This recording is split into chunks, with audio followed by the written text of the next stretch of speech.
Hello and welcome. Today we've got the match recap / talking points for the Everton Leeds game. Game week 5 ended in a 1-1 draw, and this is the third consecutive draw that has resulted in 1-1 for Everton. The main storyline out of this, for me, I think basically we were holding out for the final whistle once again from a winning position. We should have probably propelled ourselves forward after conceding the first goal and really capitalised on that momentum. Instead, we went back into our shells and decided to go on the front foot again after we had conceded. So, got to get out of that habit, but in saying that, in past seasons we probably would have fallen flat and let the opposition run over the top. So credit to us for not coming up empty-handed, but once again, points left out on the pitch. Obviously, we have a huge amount of injuries, and that has meant that we've needed to change formation. We went to a 4-3-3,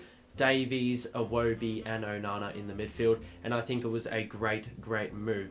You could fully maximise Onana's grunt, obviously known as a CDM or a centre midfielder, not really known for being more attacking. He has played in the attacking area in the past, but I think he's most utilised in the back of that midfield.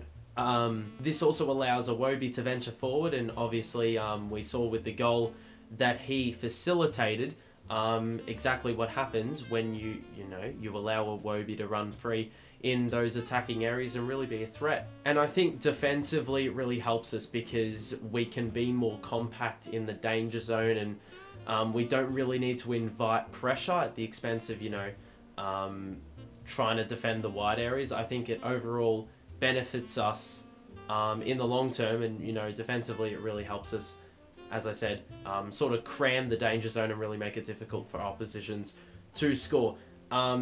Speaking of which though, I think even in a 4-3-3 system, our coverage of the wide areas was excellent, and that leads me to my player of the match, which is Nathan Patterson. Obviously, first season at the helm where he's playing regular senior football, and absolute credit to him. I think he had Harrison in his back pocket. He was just, he had moments of vulnerability, but then he also showed the ability to be composed on the ball and without, and be able to make recoveries quickly, and really just not let mistakes get to his head. I think that's really important for young players. He absorbed pressure well, and that goal-scoring prowess will eventually arrive. Can't imagine he's taken that many shots in games, in the Premier League, let alone overall. But, he had that opportunity late in the game. Sure, we would have liked to see it in the back of the net, but unfortunately, he's got a lot of learning to do, and I don't really blame him for missing the shot. Now, we go back to the formation, and there is one little drawback. When we conceded the goal, the 4-3-3 formation, unfortunately, all three of our midfielders possibly have the tendency to press forward.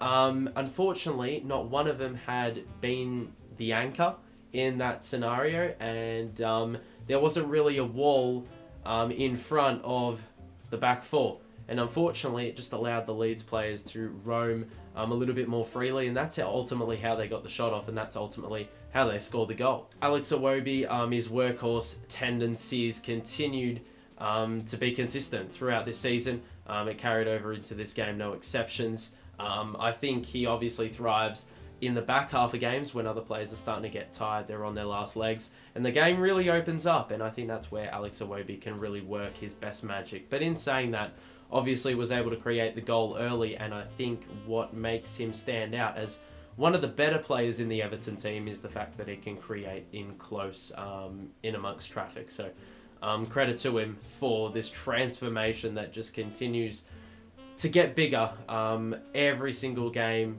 he plays, obviously if you compare him to his former self. A couple other things regarding personnel. Onana, I think it was great starting link-up chains, getting that vital touch in before Leeds was trying to, sort of start an attack or generate something.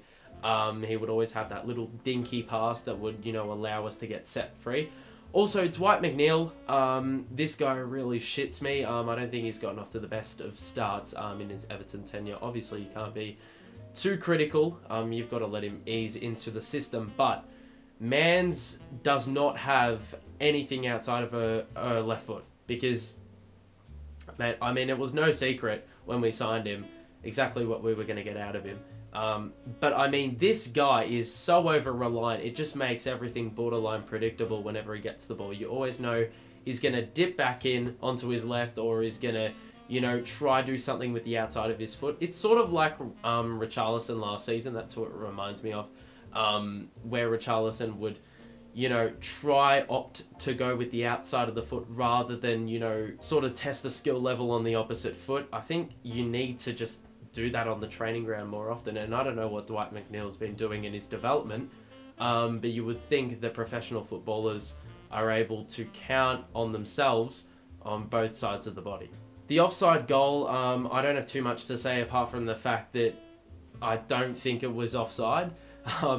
Realistically, like, it kills you when those moments are able to dictate games, and that could have easily seen a 3-point swing ultimately when the game was all said and done. Luckily, we came out of the game with something, but that could really dictate the way the game plays out, whether we go on the back foot more, whether Leeds go on the front foot more. But I just think, we need as many goals as we can get, and to see them being ruled out like that, even though it wasn't overturned, just to see them ruled out and just see the ball go in the back of the net and think you've got a goal, you actually don't. I just think that's why VAR is shit.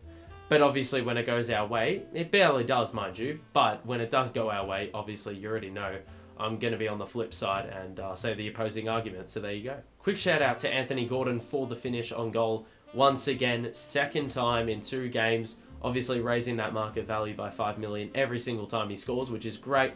I don't think we'll be getting rid of him now. I think he's shown his value to the team, and he's playing for the badge even when he's been in these trade discussions. So I think that really shows a lot about his character and the kind of player he is. He's willing to put everything out there on the pitch for any team that he plays for, as long as he's on their books. So, I mean, that's a player you keep. It seems we're a bit inept at getting rid of the ball when it's in our own box.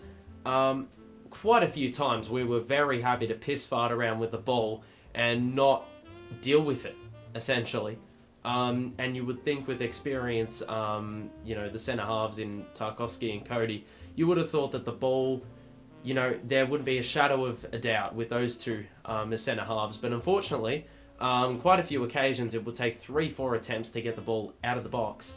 And even so, it'd be a very shallow clearance and the pressure would not be relieved. And given we were struggling with possession so much, you would have, sort of preferred a little bit more care on the ball. So that's a little bit of a disappointing thing for us. And to sum it up at the end, I do know we are getting fairly active in recent hours. Idrissa Gana Gueye, possibly the deal will go through. James Garner is another one.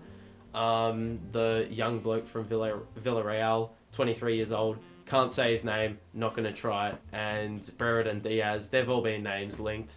But look, no subs is serving as a problem at the moment, and obviously when we get these choices in, if we can get these choices in, I mean, it's just imperative that we do that, given we're relying on our first team to run a full 90 minutes, and given all the injury struggles we're in recently, you cannot afford to play players 90 minutes and just send them over the top when their bodies can't handle it. So we've got to be smart about it, and that's why I think as many signings that can come in and play a role, that next man up mentality.